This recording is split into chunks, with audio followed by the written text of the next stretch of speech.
Christopher Hitchens is a columnist for Vanity Fair and The Nation. His latest book is titled Unacknowledged Legislation, Writers in the Public Sphere. In it, he describes the relationship between literature and politics. Next, he talks about writers who have entered the arena of political debate and takes questions from the audience. It's a little under an hour and 10 minutes.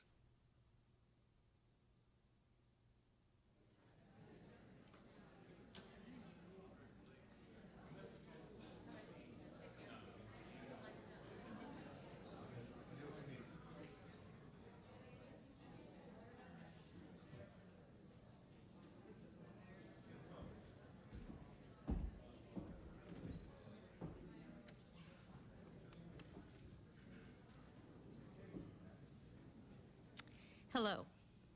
Christopher Hitchens really should be introduced by someone far wittier, far more erudite than I. So even I can't match him for trenchant sarcasm, so I'm just going to give you some facts about Christopher Hitchens. First of all, the man writes a lot. His recent book about Bill and Hillary Clinton, No One Left to Lie For, The Values of the Worst Family, clearly created quite a stir. Among his other books, and this is an incomplete list, are two collections of essays, as well as Hostage to History, Cyprus from the Ottomans to Kissinger, Imperial Spoils, The Case of the Parthenon Marbles, Blood, Class, and Nostalgia, Anglo-American Ironies, and The Missionary Position, Mother Teresa in Theory and Practice. Which of his books has not created quite a stir? Our Oxford-educated speaker, born in Portsmouth, England, consistently flattens hypocrisy, rarely flatters. And just today, The Trial of Henry Kissinger is out, a book in which he argues that Kissinger committed war crimes, notably in allowing bombing of Laos well beyond the purposes of war and merely for political purposes.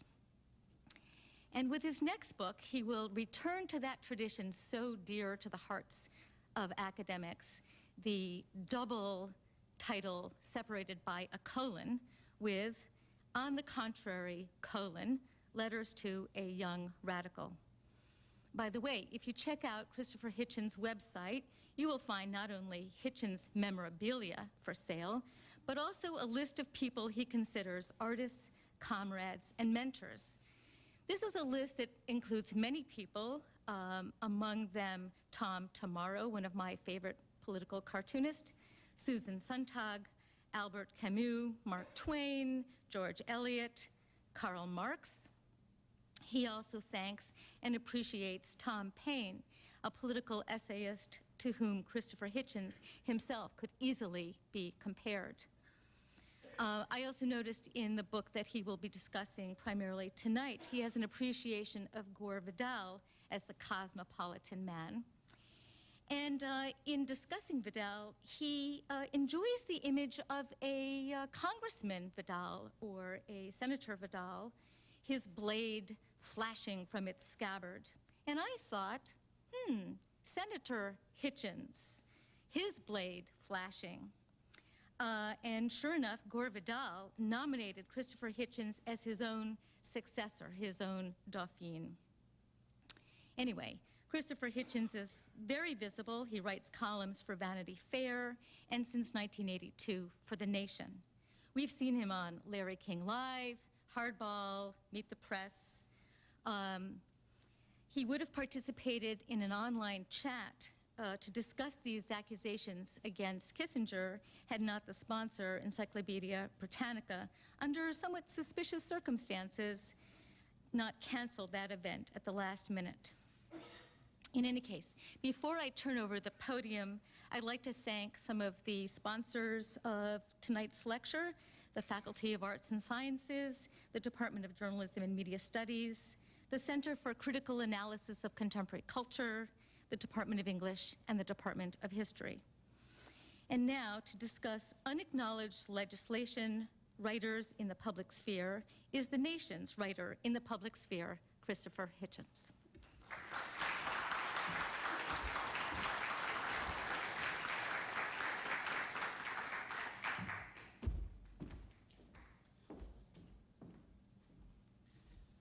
Thank you so much. You didn't stay for an embrace, but I left the podium by another way.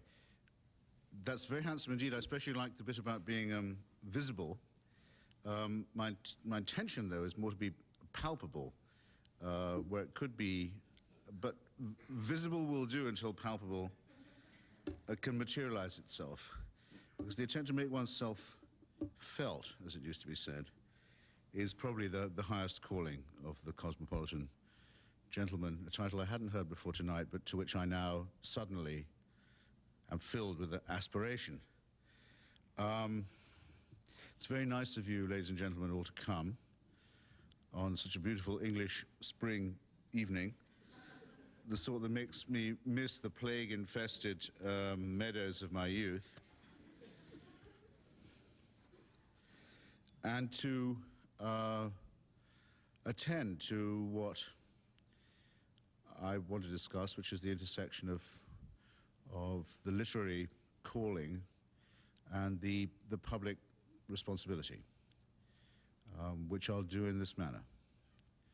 And then I'll be your prisoner, your hostage, I promise, until the last dog dies, as was once said by a president I hoped to drive into an early retirement. Writing in response to Thomas Love Peacock, who had said that a poet in our time is a semi-barbarian in a civilized community, Percy Bysshe Shelley proclaimed in 1821, and I'm quoting now, that poets are the hierophants of an unapprehended inspiration, the mirrors of the gigantic shadows which futurity casts upon the present, the words which express what they understand not, the trumpets which sing to battle and feel not what they inspire, the influence which is moved not but moves. Poets are the unacknowledged legislators of the world. Now, the fate of Shelley's polemic, entitled In Defense of Poetry, which is usually pared down until it's just those last phrases I've quoted, or sometimes only the last one, isn't untypical of the fate of radical freelance work in all ages. The magazine to which Shelley sent it, and which had printed Peacock's original scornful remarks, ceased to publish almost as soon as the riposte from Shelley had been composed. Shelley then hoped to publish it in the pages of The Liberal, a periodical that was launched by Byron and by Leigh Hunt. But The Liberal, too, expired in the grand tradition of noble-minded and penurious reviews. I speak from bitter experience. Shelley died long before that essay saw print, and his widow, Mary Wollstonecraft Shelley, got it into publication only 18 years after his decease, omitting several of the references to Peacock. Thus, we can say that we owe our much too easy familiarity with one attenuated remark by Shelley to the belated efforts of the author of Frankenstein, who was also the daughter of the authors of Political Justice, that was Daddy, and A Vindication of the Rights of Women, that was Mama. But Frankenstein's unhappy invention or creation allows me an easy transition to the following, which was written by W.H. Auden in August 1968. Auden was very fond of numinous dates as the title, or titles of his poems, or for the titling of poetry. The 1st of September 1939 is considered by some people to be his finest work. This was simply called August 1968, and it goes, the ogre does what ogres can, deeds quite impossible for man, but one prize is beyond his reach. The ogre cannot master speech. About the subjugated plain, amid the vanquished and the slain, the ogre stalks with hands on hips, while drivel gushes from his lips. And August 1968, as some of you will be old enough to remember, was the date of the invasion of Czechoslovakia, of the Red Army crushing of the Czech experiment. And it was penned by Auden as a very immediate response, hot immediate response, from just across the Austrian frontier to that erasure by the Soviet Union of culture and democracy in Czechoslovakia. I happened that month to be in Havana in Cuba and was on my way to Prague, and I was very much struck, without registering it, of course, anything like so acutely or memorably, but very much struck by the awful rhetoric and the terminology employed by the defenders of that invasion by the Warsaw Pact, some of whom were in the West.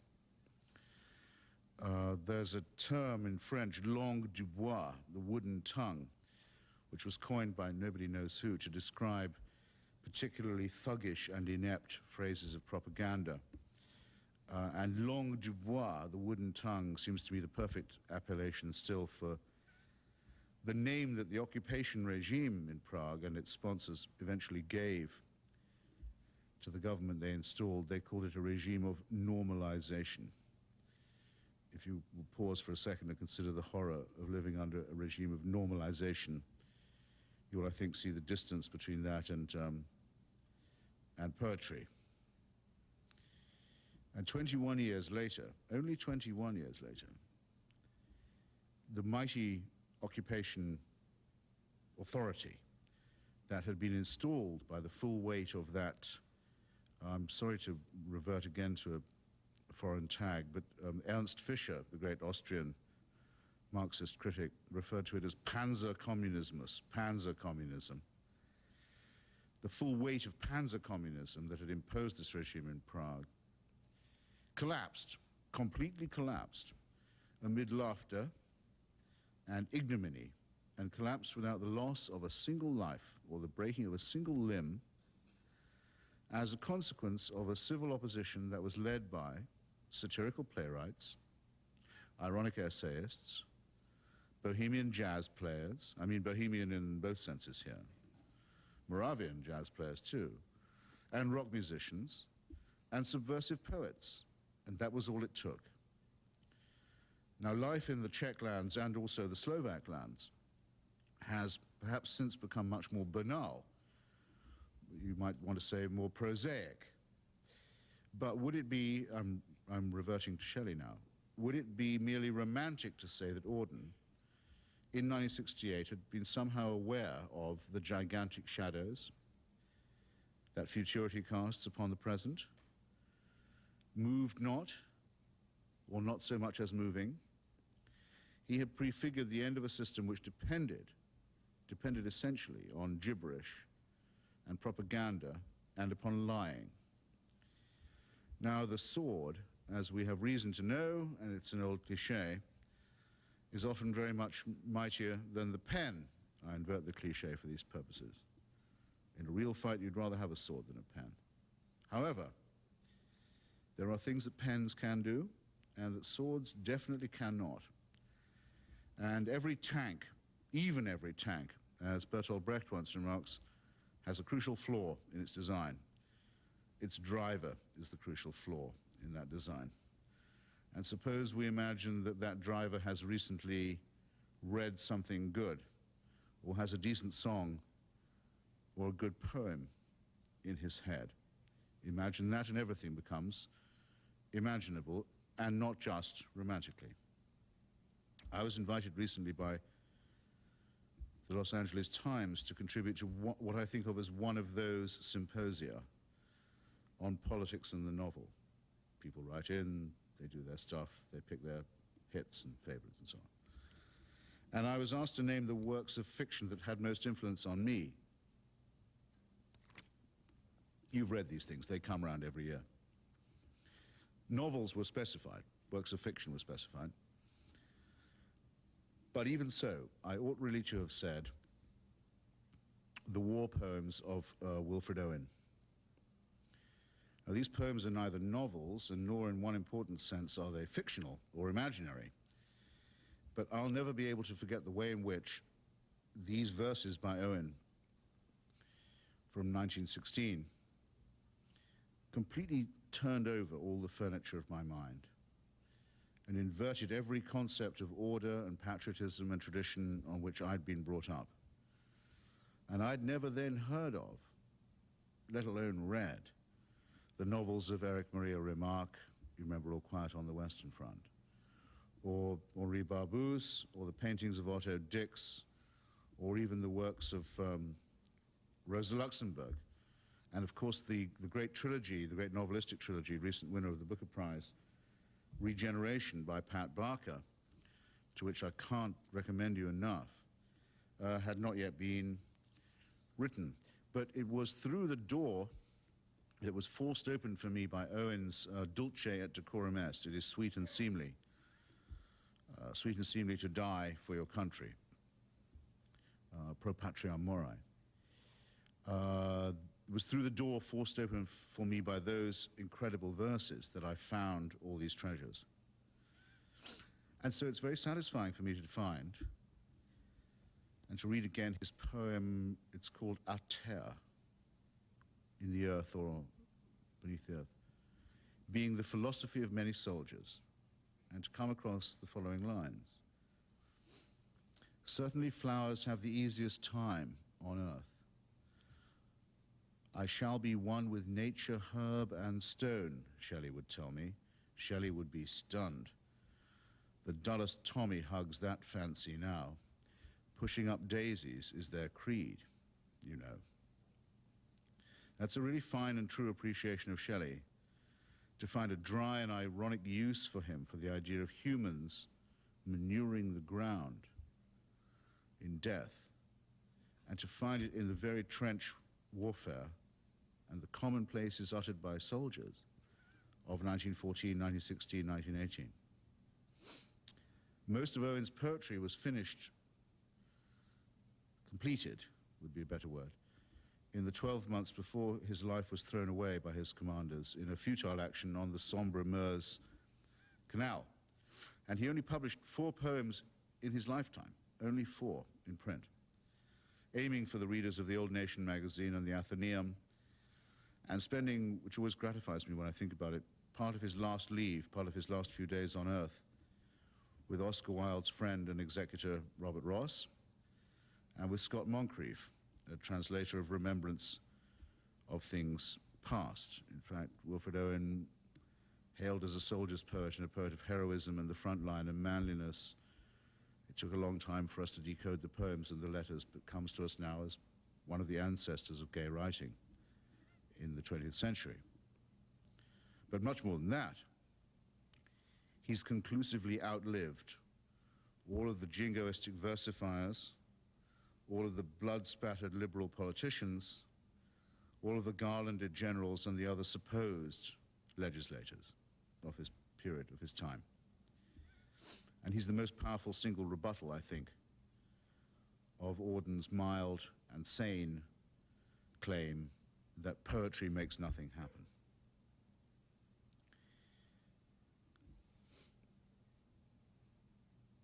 Now, another way that I would want to state my own ambition, apart from attending to rhythms like those set on by Auden and Owen, and to see how long those rhythms are and how well they continue to resonate and how sound they are when you touch them in our own time, is to look for those who try to raise prose to the level of poetry. Some of you may remember Monsieur Jourdain, a character in Molière's play La Malade Imaginaire, the hypochondriac. Monsieur Jourdain is astonished to find late in the play that, quite unknown to himself, he's been speaking prose all his life. He's quite gratified by the discovery. Another more blunt way of stating what I'm hoping for in looking for prose that rises to the level of poetry, because we're all of us capable of prose, and indeed I'm speaking it now, would range from P.G. Wodehouse, especially, I would say, The Code of the Worcesters, his masterpiece of 1936, to Oscar Wilde, to Anthony Pole's ear for secret harmonies and unheard melodies. Another more practical way of stating my own secret ambition it's not secret now I've told you, but has been a secret ambition of mine, would be to recall George Orwell's desire to, well, stated hope that he could make political writing into an art. Now, the intersection where this occurs, the intersection where politics, prose, poetry, and art and public life occur, is an occasion of paradox still, and of epigram, and of aphorism. We still pay attention when Oscar Wilde says that socialism, if it was properly considered, would free us from the distress and from the tedium of living for others. We lend an ear when Orwell, who was so stupidly called a saint by Sir Victor Pritchard, the last thing he wanted to be, announces that saints must always be judged guilty until they're proven innocent. Lionel Trilling once alluded to the bloody crossroads where literature and politics meet, and this phrase was annexed by the dire Norman Podhoretz, who in my opinion is to Trilling as a satyr to Hyperion, for the title of a notorious and propagandistic and very langue de bois book. But, properly understood and appreciated, literature need never collide with, or merely collide with, or recoil from, the agora, the public square. It need not be, as Stendhal has it in Le Rouge et le Noir. By the way, Al Gore said on, of all places, the Oprah Winfrey show, that this was his favorite novel. A novel in which Stendhal says that politics is a stone tied to the neck of literature, and that politics in the novel is a pistol shot in the middle of a concert. Well, let's admit that the openly, directly, crudely politicized writer, littérateur, is something we've learned to distrust, or someone we've learned to distrust. Really now, who remembers Mikhail Sholokhov and Quiet Flows the Don and the epics of socialist realist fiction of the 30s and 40s and 50s? I suspect that these have died and will not be revived. We also have learned to distrust, or we should have learned to distrust, the surreptitiously politicized novelist, the one who imports a hidden agenda without courage, without fiber, into his confected narrative. I would give the instance of Tom Wolfe for contemporary readers as the great warning of that. Gabriel Garcia Marquez has paid a very high price for his temporary political allegiances, and so I think have his readers, if they've followed him that far. But in the work of Tolstoy, of Dickens, of Nabokov, and even of Proust, we find that they're occupied with the political condition as naturally as if they were breathing. The proper study of mankind, in other words, is man, which I think is what Auden must also have intended to say when he wrote in obeisance to a man, well, in valediction also to a man, in obsequy to a man whose public opinions he actively distrusted. That's William Butler Yeats. Auden regarded Yeats as a dangerous man, as a potential fascist, nationalist, an unstable and volatile, and possibly hateful influence on public life, but he adored him as a poet and wrote, in memory of W.B. Yeats, in February of 1939, another one of his productions in that very ominous year, time that is intolerant of the brave and innocent and indifferent in a week to a beautiful physique, worships language and forgives everyone by whom it lives. Time which, with this strange excuse, pardons Kipling and his views, and will pardon Paul Claudel, pardon him for writing well. He goes on to say, if I have it right, no, he goes on to say that nothing is lost, in effect, from these verses in contemplation of the fact that Auden removed them, cut them out, along with many other exquisite poems of his, from his own canon, in what I think is a boring attempt to re-establish himself as a man of Anglican Christian integrity. Also, I think he overestimated the time it will take to rehabilitate Paul Claudel. But when he says that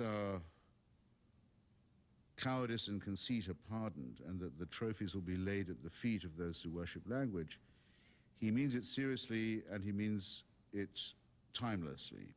And he abolishes the idea of the merely political or partisan difference in the meanwhile. Now, I'm afraid that most of the subjects who I've mentioned, most of the individuals I've mentioned, the authors I've mentioned, are English or American or Anglo-American, and I don't know whether I should apologize for that or not. I can't, in fact, apologize for it, because for one thing, I am mainly English, and I don't have any real competence in any other tongue. For another, I feel more confident in saying this, the Anglo-American idiom, our language, is well on the way to being what Kipling and others always hoped that it would be, though not in the guise they hoped it would be, namely a world language, and a world language that is not an imperial language. And you might add, at least in some ways, a world language to the extent that it's ceased to be an imperial language, the kind that Kipling hoped would be carried to the furthest ends of the earth by proselytization. And the written record of English literature is also a very powerful and flexible instrument for the understanding of British and perhaps post-British society. While in the United States, the role of the writer is given an exceptional salience by a single fact, that the United States is, and it's unique in this way, a written country, a country founded upon documents, measurable, readable, legible texts, subject to continuous revision and interpretation. That it is, in other words, as a country, as a constitution, as a proclamation, a work in progress. There is no other country that can make this claim, and those who live here, I often think, don't realize how lucky they are to be taking part in this grand revision of the founding documents and the work in progress. There is no clause in that great constitution that mandates, for example, an opposition party. Indeed, the whole document's designed to evolve consensus, and does so, in my opinion, much too successfully. But the First Amendment, which places freedom of expression on a level with freedom of and freedom from religion, grants the writer very wide powers. I've been doing a graduate class on the subject of unacknowledged legislation in my department at the Graduate Center in the New School in New York. In fact, it was this class that gave me the title for this book.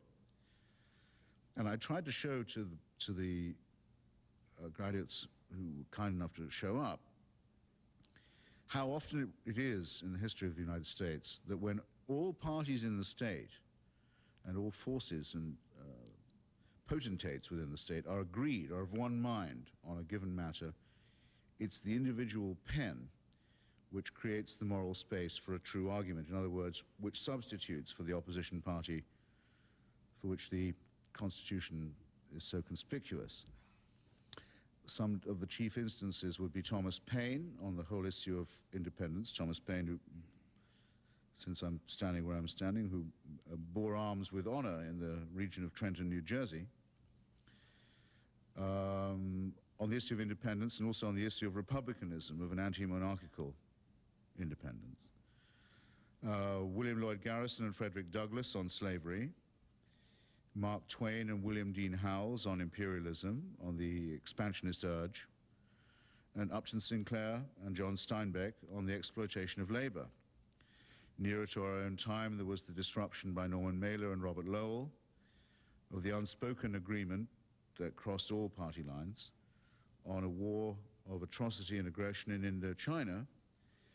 And of course, we have Gore Vidal's 7-volume novelization of American history, the only literary attempt we have at the creation of what he terms a usable past. This is a country where writers enjoy great privilege, in other words, and upon whom a great responsibility is laid, and upon whom well, perhaps once in a generation, that responsibility is discharged. Now, although it's been borne around the globe largely on the shoulders of a homogenizing American commerce, which is a disadvantage in some people's minds, another way in which English has become a language of universals is the form in which it's been annexed, appropriated by its former colonial subjects, those, in other words, who learned it because they were conquered by Englishmen. And here the crucial figure, in my opinion, is Salman Rushdie.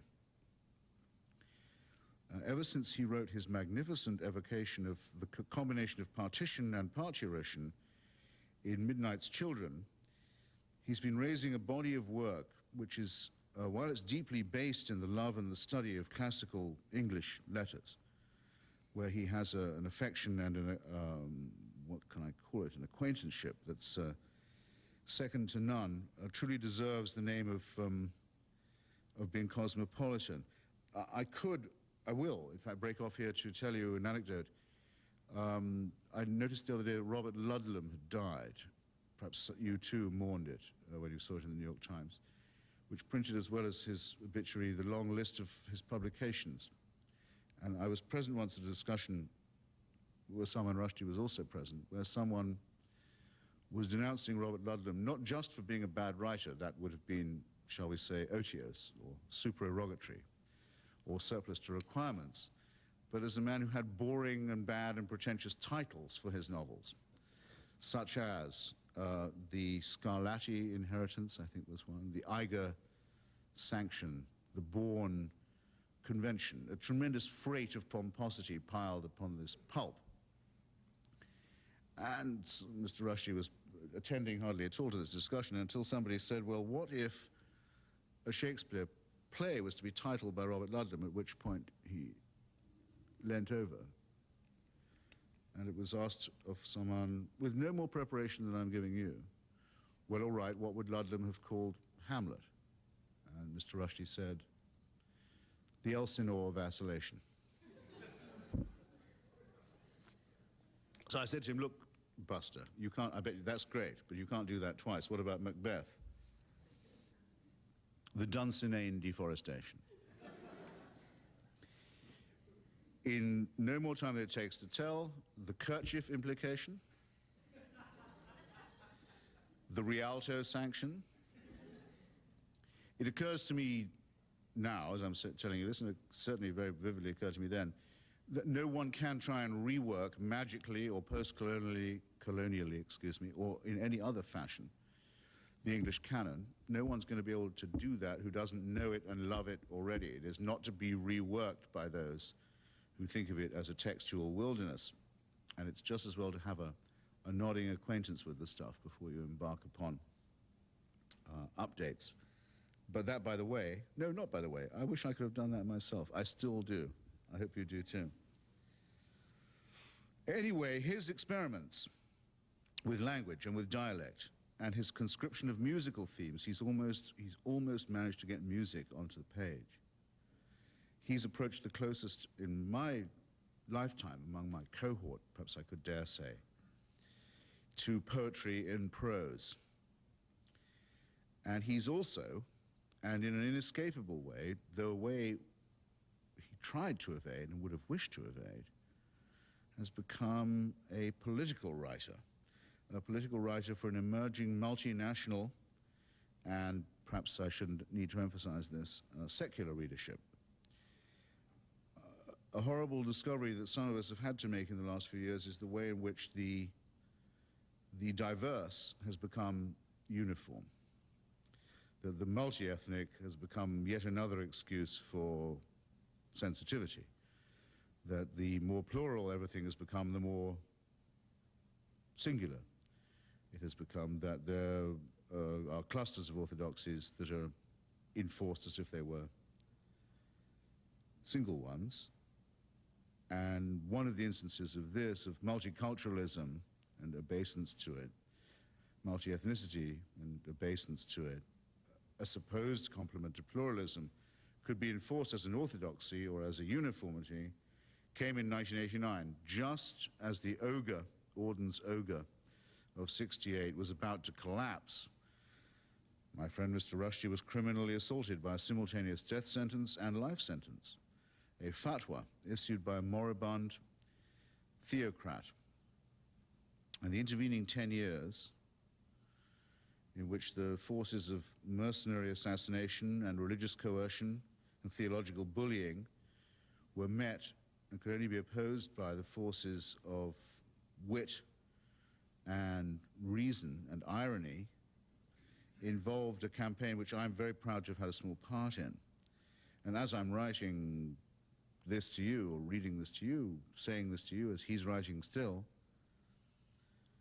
it's the discredited mullahs in Tehran who have to answer to a host of independent voices in their own country and critical literary voices in their own press. And I think nothing could be more satisfying than that outcome. The summa, in my opinion, of the published record on this argument was published originally in French. You can get, with difficulty, an English translation now. It's called Pour Rushdie, for Rushdie.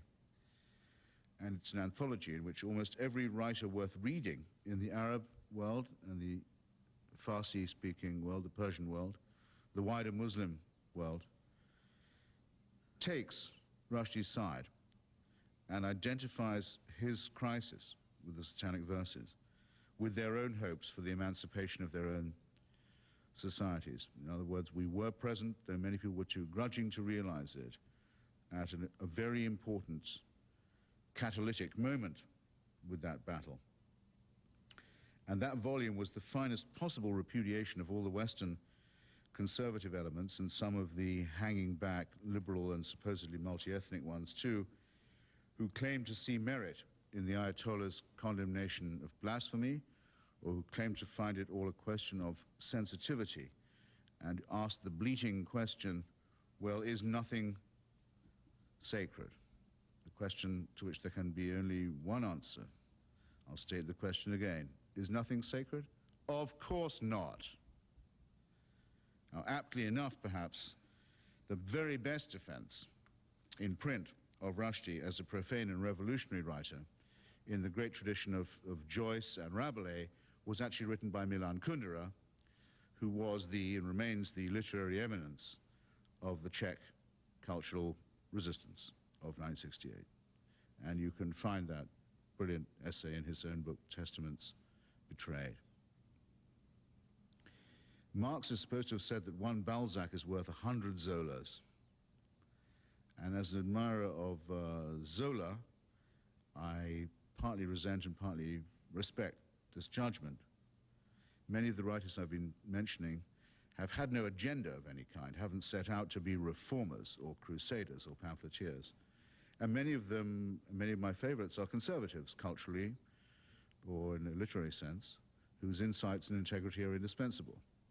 I can remember, for example, sitting with Jorge Luis Borges in Argentina, in his apartment in Buenos Aires, in 1977 it was, which shows my age, as he was employing an almost Evelyn Waugh kind of argument in excusing the military dictatorship that then held power in his country.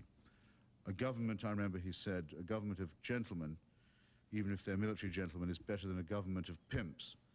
He had nothing but distaste for the populism of democracy, seemed to prefer a dictatorship of the generals and the uniform, and seemed to enjoy teasing his visitors with these Evelyn Waugh type aperçus.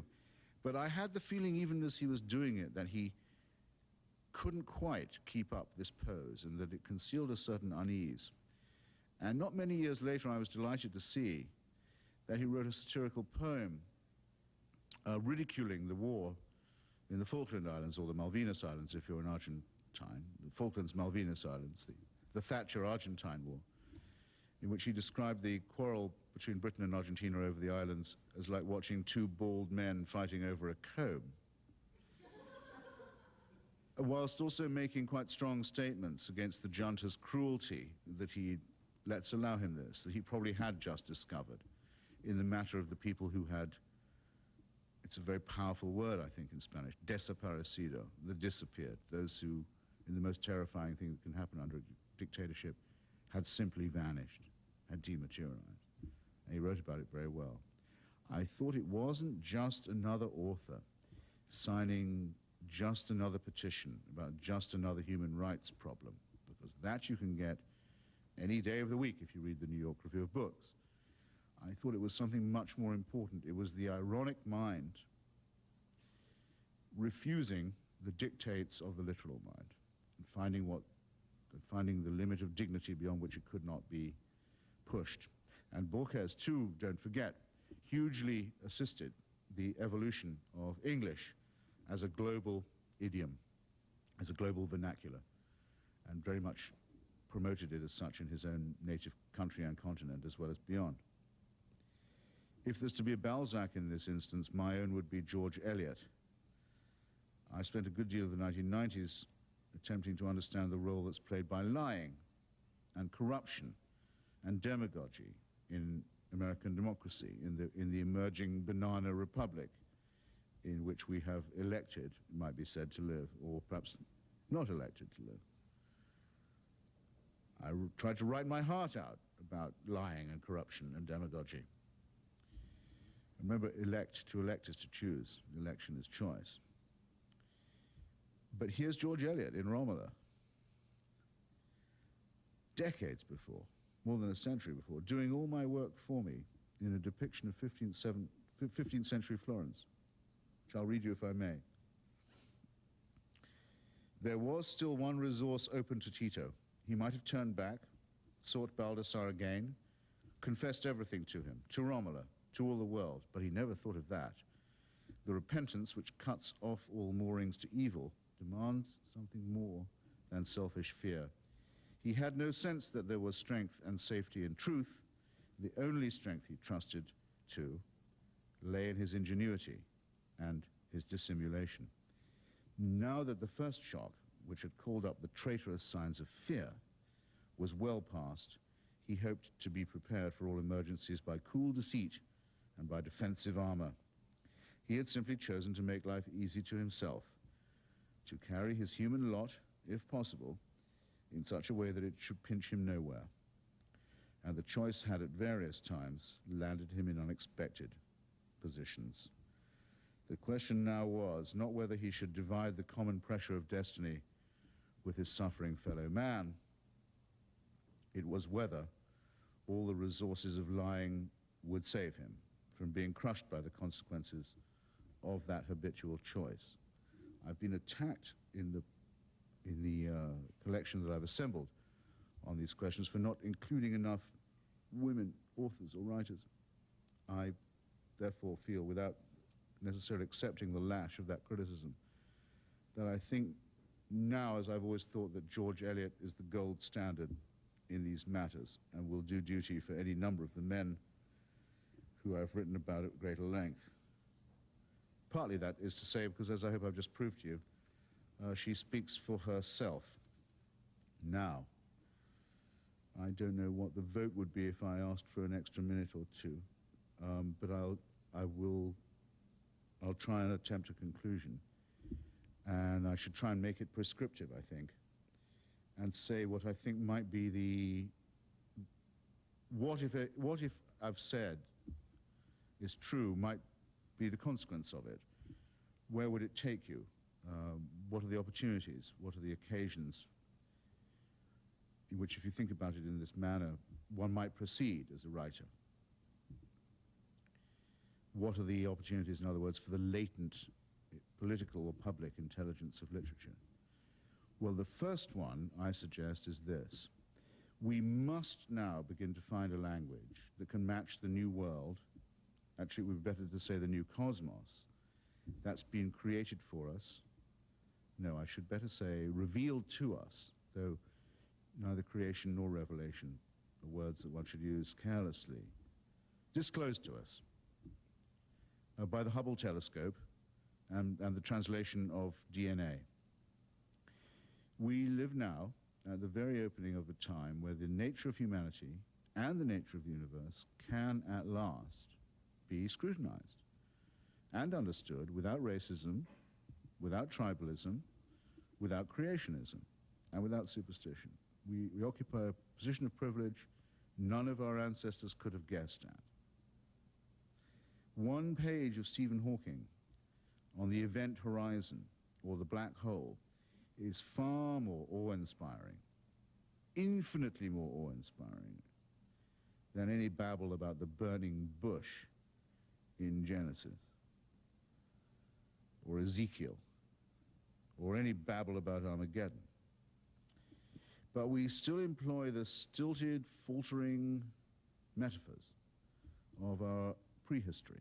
We're still stuck with the idiom we inherited, translating vivid new discourses back into the safe, solipsistic, burbling, comforting patois that we already know. Welcoming the completion of the Human Genome Project in the spring of last year, President Clinton sounded like a gaping Elmer Gantry when he said, "It gave us the dictionary our maker had used to create us." At the present, then, our language lags behind reality, behind science, behind discovery, and behind, I should stress this, behind humanity. That's the first task, to close that gap, to redress that extraordinary lag. And I have finally, and here's my wish list, and I'll make it quick, a wish for each of my adopted countries. I'm from the United Kingdom. I live and have lived for most of what could be called my adult life in the United States. In the post-UK Britain, the post-monarchical Britain, post-insular Britain, which already has the lineaments of a secular republic, or maybe a federation of secular Scottish, Welsh, Irish, and English republics. These lineaments are emerging within the carapace of the ancien regime, and we're going to require something transcendent to replace the exhausted symbolism of our antiquity. People, after all, do need something grand, something of grandeur and majesty. They don't live on republicanism alone. My own proposal is that Westminster Abbey be realigned, deposing the boneyard of royalism from the centerpiece, and renaming the condescendingly titled Poets' Corner. Only, I think, in England could a part of an abbey that contains so many people be so roped off with the touristic sign, Poets' Corner. Nothing could be more twee or condescending. In Oliver Cromwell's memorial cortege, Oliver Cromwell cut off King Charles's head and threatened to execute anyone who wouldn't sign the death warrant. He was really serious about getting rid of the profanity and absurdity of hereditary kingship. In Oliver Cromwell's memorial cortege, there walked John Milton, John Dryden, and Andrew Marvell. No monarch in English history has ever been followed to the grave by anything like a literary retinue of that splendor. Whereas the Queen Mother, our present Queen Mother, when she was introduced to that devoted royalist from St. Louis, Missouri, T.S. Eliot, could afterwards in an interview recall neither his name nor the title of the poem. She rather had the feeling it was called The Desert, that he'd been reading in Windsor Castle. But there is, in spite of all that, a great occluded Republican tradition in English literature, our shared writing. I call it English, though it partakes of great Scottish writers like Robert Burns, of course, and innumerable Irish writers, and Byron, and many others are exemplars of it.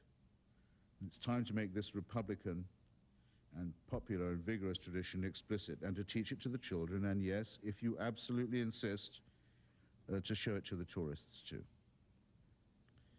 Finally, and in the case of the United States, I think that it's time we found, or looked for, or one of us tries to become the writer who would strain every nerve, every creative energy, to cleanse this society of the filthy, the obscene influence of human sacrifice, by which I mean the almost now daily immolation by capital punishment of symbolic victims for the appeasement either of authority or populism.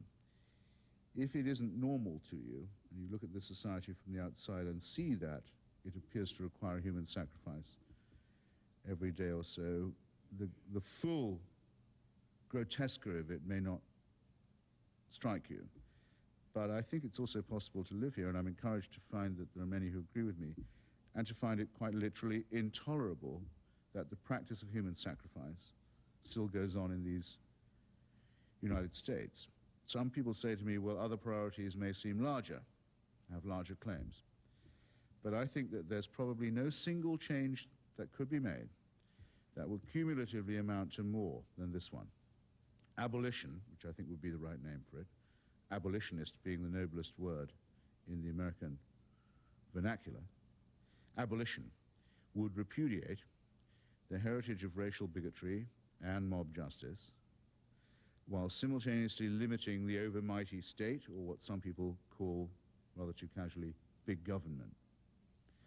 Every argument of law, every argument of decency, every argument of precedent has already been quite skillfully made against the gallows, against the gas chamber, against the firing squad, against the electric chair, which burns people alive in this, our time and century, and arguably most horrible of all, the pseudo-medicalized, banalized procedure of lethal injection, which degrades the medical profession and the ethics and practices of same, and all in our name. But for all the indignation and disgust that can be summoned against these spectacles, there is as yet no Blake, no Camus, no Koestler to synthesize justice and reason with outrage, to compose the poem or the novel, as Herman Melville, for example, did in his novel White Jacket, which led to the needful moral legislation that was involved in the abolition of flogging.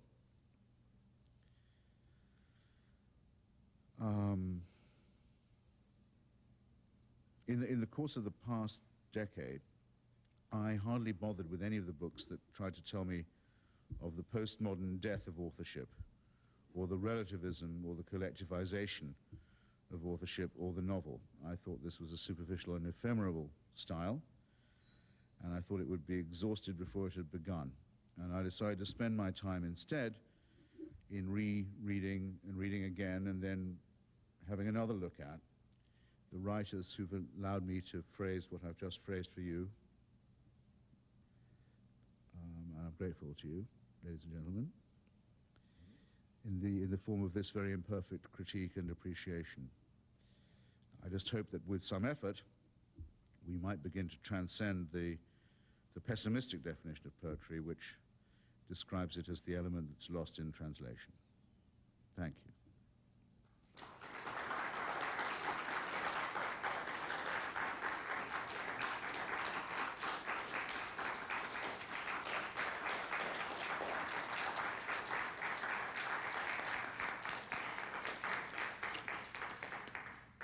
Christopher Hitchens has agreed to take some questions. Agreed. And why not say consented? He promised. He said he would be our hostage. I don't think we need to go that far. If you would actually step up to the mic to address your question, please do so that we can all hear the question. Oh, my God. That can't be right. Come on up. And while we're waiting for other people to come up to the mic, let me just ask a question. Since you're a journalist as well, can nonfiction have the impact? Can journalism do what poetry does? Well, journalism can try. There's a famous example, actually, which is that of Upton Sinclair, who wrote a celebrated novel called The Jungle, about life and times in Chicago, and the exploitation and misery of immigrant workers, and the whole making of this terrible slaughterhouse, stockyard city. Great American drama. He was commissioned to write the novel as a journalistic series. He was given a small advance by the socialist paper in the Midwest called The Appeal to Reason, and sent off to Chicago and told, write it as a serial. Dickens used to write his novels as serials for newspapers. Others, Zola sometimes did the same. Go and do that. So he did, and the paper published it in that form. But what Sinclair wanted to do was to show to people what appalling conditions the workers toiled in Chicago. Guys were brought over from Latvia, Lithuania, hardly spoke any English, were more or less indentured to labor, worked in freezing or boiling conditions, up to their necks in blood and guts and so on, and were, in every possible sense of the word, exploited and misused. His description of it was so graphic. The book was an immediate success, except that those reading it thought, I don't know who these Latvian workers are, but is this how our meat that we eat is actually produced? It sounds yucky. And what it led to was a huge revolt in favor of the consumer, and the worker be damned, as it were. And musing on it later, Upton Sinclair said, well, I had aimed for the public's heart and the public's brain, but I hit it in the stomach. So he made an early discovery that this is a consumer society. And, well, these are not the only ironies of literary production, but they're the sort of thing that can happen with journalism, I think, or with the journalized version of literature. In other words, it can lead people simply to think in terms of clean government or moral improvement or better education, rather than to think, as I hope they would, more transcendently.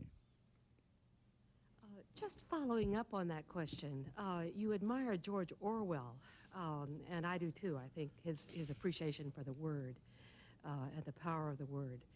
And do you consider him to have been a journalist? He was truly based in the discovery of facts about things like the Spanish Civil War and other elements of history, and he wrote as a journalist, and I wondered if you would put him in that category. Well, he certainly wouldn't have disowned the name of journalist, and was a proud member of the National Union of Journalists, and once described himself as smothered under journalism and unable to write what he hoped to write, which was a 4-volume novel sequence of which we only have the notes or the ambitious letters to agents and publishers. We don't quite even know what his intention was with this novel sequence. But we know that poverty and ill health, he died at the age of 48, inhibited him from realizing that ambition. But while he was paying the rent, in the meanwhile, he produced an extraordinary number of book reviews, small feuilletons, as you might call them, occasional pieces, conversational articles, on everything from how to make a proper English cup of tea, on which actually the best essay ever written on how to make a proper cup of tea, which I wish could be posted in every Greek coffee shop in the United States, and on why it was that, strange though it might seem, one solitary militiaman who happened to be in the right place at the right time in Barcelona in May of 1937 knew more and had found out more from that experience than the whole propaganda machinery of both sides in the Civil War, and was prepared to witness to it and go on witnessing to it until many years after his death he was proved right. That's a bit more than journalism, I guess. But well, I'm defining it a bit down, but I'm also, I haven't yet got your excellent opening point about the importance of language. It's very easy, I sometimes think that concealed within the keyboard of laptops, there is a store of cliche. If you just touch it with your fingers, it'll go up your arms, into your brain, and down the arms again, and straight onto the page. And you'll find you've written something like, oh, God. Well, Orwell noticed things like people saying the jackboot has been thrown into the melting pot, for example. Or another thing he noticed in a paper was the fascist octopus has sung its swan song. You know, people who've been so propagandized, they're just banging out slogans. But And because this stuff is so hard to parody, I can't immediately think of a good example. But look, if you read certain book reviewers, you know, suppose you're coming to the end of a page in a column and you know you're going to turn the page and the book reviewer is saying, for this author to have visited Tibet, milked a yak, swum the Zambezi, written a sonnet sequence and whatever, fathered a child, so on, is, you've got to the bottom of the page, turn over, is it going to say no mean achievement? I think so. I think it's going to say no mean achievement. 9 times out of 10 it will. So don't write like that, okay? That wasn't written by the author at all. It was written by some horrible synthesis of the machine and the tired brain. Now, Orwell practically never did that. It's very remarkable how few lazy, slothful phrases are in his work. And he had to do a lot of hack work too. And in his big quarrel with Auden, which I could spend all night talking about, where he reproached Auden for using some lazy phrases that suggested euphemism about political killing, which Auden took very seriously, and amended the poem, in fact. You can see the moral power of simply insisting that language must bear some relationship to truth and to logic.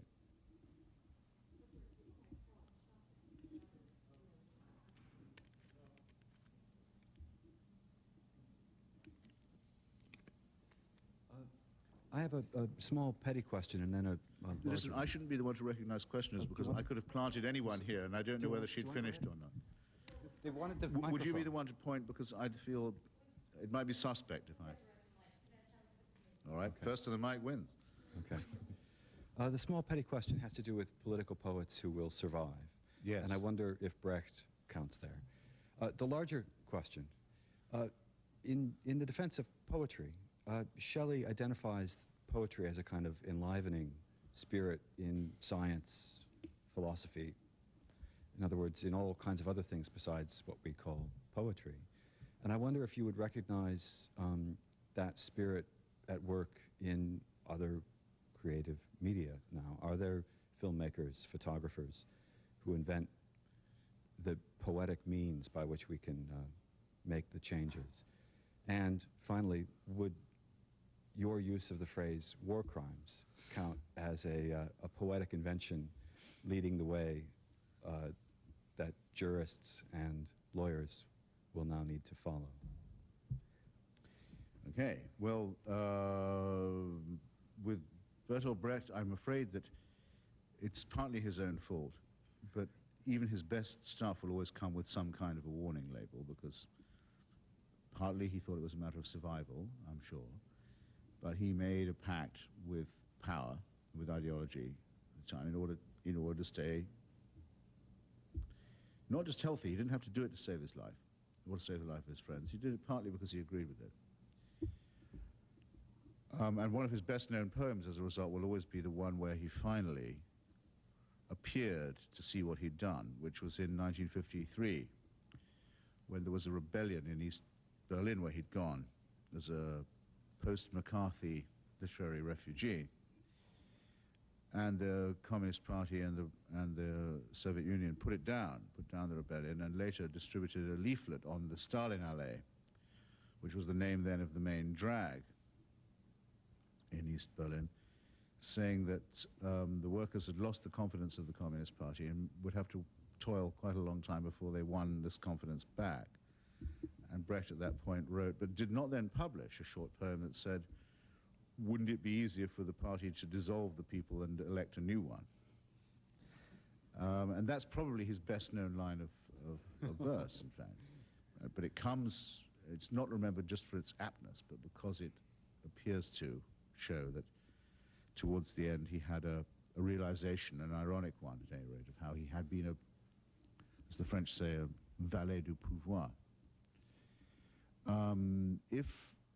If there are moral equivalents of this being attempted even in cinema or photography, I don't know what they are. I doubt it, as I doubt all stuff about the death of print, the death of the novel, the death of the magazine. So a friend of mine the other day was saying, supposing all newspapers and magazines have been online for years and years now, suppose that was the way they came to us, and books too. And someone said, listen, you know, let's just kick this idea around at the boardroom meeting. It's a wild one. I'm out of left field here, but what if we printed some of these, downloaded them, so people could carry them around with them, and you know, could take them on the subway or read them on the can, or you know, in the bars. And what do you think? Do you think that would fly? What do you think? I know I'm, you know, just crazy here. I wish that discussion would go on. I rejoice every time the nonsense about the absolute uniqueness, singularity, necessity, imperative need for print and for solitary composition and contemplation is negated. I see these predictions. I just wait for them to falsify themselves. I'm totally unimpressed by all of it, just as I'm unimpressed by all forms of relativism, all of those who say you can't really verify anything. Nothing ever really happened. You can't prove anything. I don't believe it. Okay, I think I can disprove it, which would take me to your last point. By saying war criminal about Henry Kissinger, a man I once swore I would never read again unless he published some prison diaries. I don't mean anything metaphorical or propagandistic at all. I mean to say that international law and customary law has been evolving slowly over the last 10 years and unnoticed by many people, but observably, however unevenly, in one direction, which is to the abolition of the concept of sovereign immunity, the old medieval fallacy that crimes committed under color of government or state power aren't crimes, as they would be if you or I committed them. When the British bobbies went round and disconnected Mr. Pinochet's telephone in his clinic and said, "Sorry, mate, you're nicked. You're under arrest. We gotcha. You know, and you can't leave." And he said, "I want Mrs. Thatcher on the phone right away." So you call her if you like, it have to be from a pay phone. Since that happened, and since the demand for Slobodan Milosevic's arrest was made, the warrant was issued while he was still president of Serbia. Sovereign immunity is over. We finally completed what used to be called the bourgeois revolution, where not even the feudal lord is above the law. Took a long time, but it has happened. Since the United States is the only power that really can make this kind of thing stick, and since it's also the power that encloses within its borders, I would say upwards of 10,000 overfed and contented and complacent human rights organizations with large budgets to give themselves award dinners and hire lawyers to investigate obscure cases and honorable and deserving cases, I should add, as far away as Burma and Bolivia. The crucial test is about to devolve upon the American people and their Senate and Congress.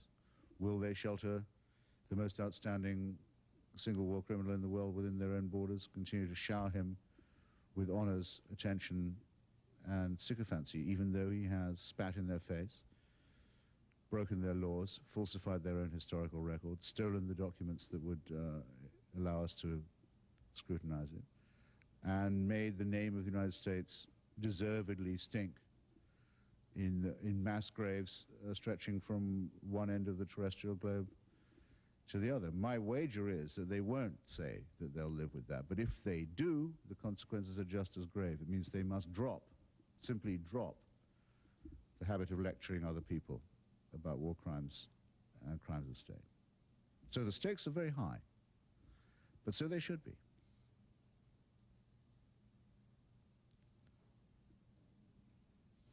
And I might add, I think it will happen. I actually do think that the hubris will be punished. I think that before very long you will read, you might have to dig into the B section or so on of the New York Times to do it, but it will happen that a legal tentacle from what he did in Chile will extend back to him. His presence will be required at a hearing in Santiago, or a suit will be brought against him in America for the murders that he committed, a commission paid for, armed, suborned, organized, and covered up in that country. I believe that will actually happen. And on that day, I think many other people too will make a little holiday in our hearts. It's time. It really is time.